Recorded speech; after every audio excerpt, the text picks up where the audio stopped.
اعوذ باللہ من الشیطان الرجیم بسم اللہ الرحمن الرحیم وبہ نستعین مومنین کرام السلام علیکم ورحمۃ اللہ وبرکاتہ۔ ہم آج مشہد اردحال جس کو کربلا دوم کہا جاتا ہے، آج ہم اس جگہ پہ موجود ہیں جہاں پہ امام محمد باقر علیہ الصلاۃ والسلام کے بیٹے سلطان علی کو جہاں پہ قتل کیا گیا تھا، جس کی وجہ سے اس کو کربلا دوم کہا جاتا ہے۔ یہ وہ مقام ہے جہاں پہ امام محمد باقر علیہ السلام کے بیٹے سلطان ابن علی کو شہید کیا گیا۔ یہ ہمارے دوستان جو پاکستان سے بہت دور دراز کا سفر کر کے یہاں پہنچے ہیں زیارت کرنے کے لیے، اللہ تبارک و تعالی ان تمام بھائیوں کی زیارت کو قبول فرمائے۔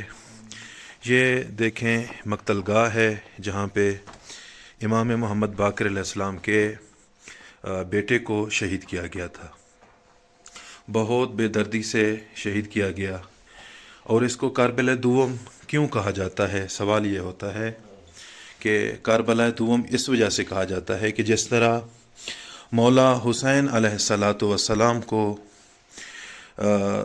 شہید کیا گیا تھا، اس امام زادے کو بھی بعین ہی اسی طرح شہید کیا گیا تھا۔ یعنی جس طرح مولا حسین علیہ الصلاۃ والسلام پیاسے شہید کیے گئے تھے، اسی طرح اس شہزادے کو بھی پیاسا شہید کیا گیا۔ دوسری اس کی صفت یہ ہے کہ جس طرح امام حسین علیہ السلام کا سر تن سے جدا کیا گیا تھا، اور اس امام زادے کا بھی اسی طرح تن اس طرح جدا کیا گیا۔ اس کے بعد جس طرح امام حسین علیہ السلام کے سر کو مختلف جگہوں پہ بھیجا گیا، جس طرح دارالخلافہ تھا، اس امام زادے کو بھی یعنی اس کے سر کو بھی اسی طرح دارالخلافہ میں بھیجا گیا۔ اور اس کے جو قاتل تھا جو مشہور و معروف ہے، اس کا نام ارقم شامی ملعون ہے۔ اور جب یہ اس امام زادے کو شہید کیا گیا تھا تو اس وقت کا حاکم ہشام بن عبد الملک تھا۔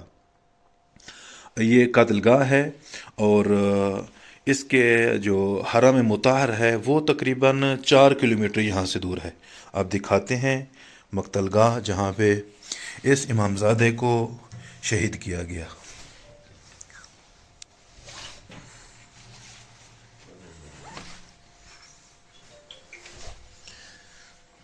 اللہم صلی علی محمد وآل محمد وعجل فرجہم۔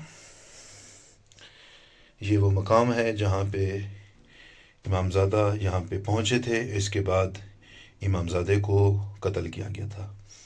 اللہ تبارک و تعالیٰ سے دعا کرتے ہیں خالق کائنات آپ تمام مومنین کو ایسے مقام کی زیارت کی استطاعت ہو اور آئیں، اور جو ائمہ اہل بیت علیہ الصلوۃ والسلام پہ ظلم کیے گئے تھے آپ بھی ان جگہوں کی زیارت کریں۔ السلام علیکم ورحمۃ اللہ وبرکاتہ۔